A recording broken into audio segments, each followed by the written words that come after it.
Assalamualaikum warahmatullahi wabarakatuh. Bismillahirrahmanirrahim. Alhamdulillahirrabbilalamin. Wassalatu wassalamu ala asrafil anbiya wa mursalin wa ala alihi wassohbi ajmain. Amma ba'du. Pertama-tama seperti biasa, marilah kita panjatkan puja dan puji syukur kepada Allah Subhanahu wa taala karena pada kesempatan kali ini kita dapat berjumpa kembali dalam acara membedah penyimpangan warisan yang ada di Indonesia. Tak lupa selawat senantiasa kita limpahkan ke junjungan Nabi Muhammad SAW beserta keluarga dan para sahabatnya hingga akhir zaman. Shooting kali ini seperti biasa adalah lanjutan dari shooting yang sebelumnya untuk YouTube edukasi tentang penyimpangan waris. Jadi kita akan memasuki penyimpangan waris yang keempat. Karena penyimpangan waris 1, 2, dan 3 sudah Abi sampaikan di beberapa YouTube sebelumnya. Jadi silakan kawan-kawan bila ingin mengetahui tentang penyimpangan waris sebelumnya, monggo klik aja YouTube Abi di bawah sini. Ya, kelihatan kan nanti YouTube-nya Abi di mana di bawah sini. Oke.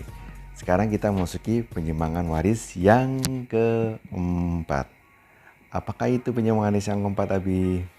Penyimpangan waris yang keempat adalah harta almarhum dikuasai istri. Siapa yang pernah mengalami atau melihat kondisi seperti ini yang ada di masyarakat? Pasti kawan-kawan semua sudah pernah mengalami atau melihat ini.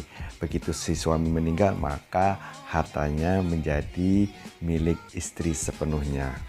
Ini yang sering terjadi di masyarakat, dan ini adalah penyimpangan yang terbesar yang juga menjadi bagian dari sebuah masyarakat yang menyimpang.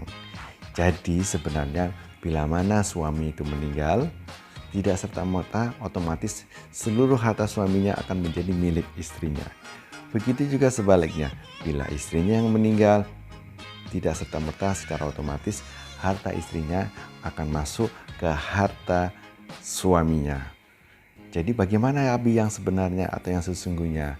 Yang sesungguhnya adalah sesuai dengan pembagian syariat yang ada di Islam di surat An-Nisa 11 dan 12, maka jatahnya istri pada saat suaminya meninggal itu adalah 1/4 bila tidak mempunyai anak atau 1/8 bila mempunyai anak.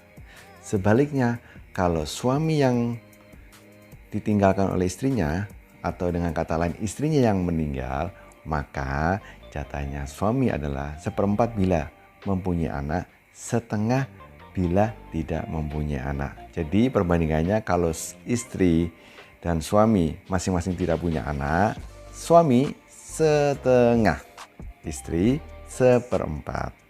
Sebaliknya kalau masing-masing punya anak, suami yang ditinggalkan mendapat 1/4, sementara istri 1/8. Itulah sebenarnya bagian yang diterima oleh masing-masing pihak bila mana pasangannya meninggal dunia. Jadi dalam umat Islam ini, yang mana kalau suaminya itu meninggal, istrinya langsung mengambil semuanya. Begitu juga istrinya yang meninggal, suaminya mengambil semuanya. Itu adalah salah kaprah. Tidak sesuai dengan syariat dan hukumnya adalah haram karena menzolimi. Jadi bagiannya hanya 1/4 atau 1/8 bagi istri, atau 1/2 dan 1/4 bagi suami. Itu ya Bapak Ibu sekalian. Pertanyaannya kemudian bagaimana dengan haknya anak-anak Abi? Nah, itulah sebabnya ini juga akan menjadi sebuah pertanyaan yang sangat krusial, karena di situ adalah ada bagian atau haknya anak-anak. Dan anak-anak ini akan mendapatkan sisanya dari pembagian tadi kepada suami dan istri. Tentu saja setelah dipotong hutang atau wasiat bila ada ya. Jadi anak-anak akan juga mendapat bagian sesuai dengan faraid gitu ya. Anak-anak 2 kali, laki-laki daripada perempuan, atau perempuan menerima setengah daripada laki-laki. Kemudian kalau orang tua yang masih ada, seperti biasa orang tua mendapat 1/6 masing-masing. Jadi pembagian warisnya itu dalam Islam itu hanya terjadi karena 2 sebab. Yang pertama karena sebab pernikahan, yang kedua karena sebab hubungan darah atau nasab. Jadi yang paling wajib dibagi pertama kali dalam faraid itu adalah keluarga inti. Siapa keluarga inti itu Abi? Keluarga inti adalah ayah, ibu, suami istri, maksudnya suami istri punya anak dan orang tua kandung masing-masing. Suami punya orang tua kandung, istri punya orang tua kandung. Itu yang pertama kali harus kita perhatikan. Jadi kalau ada orang itu meninggal, yang pertama kali ditanya, dia punya pasangan enggak? Dia punya anak enggak?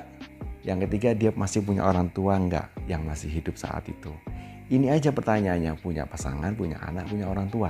Itu yang pertama kali dibagi pada saat itu.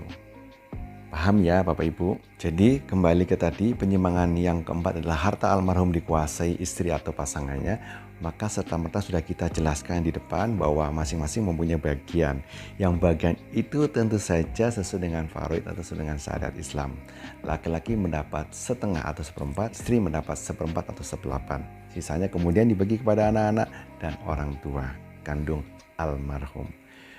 Demikian yang bisa Abi sampaikan. Mudah-mudahan ini tidak lagi menyimpang, tidak ada lagi kerancuan di masyarakat. Bahwasanya setelah kita tahu ilmunya, kita praktekkan dan kita ajarkan kepada orang-orang semuanya, kita jadi paham. Ternyata kalau yang meninggal itu almarhum suami atau almarhumah istri, maka tidak serta-merta pasangannya menguasai harta tersebut.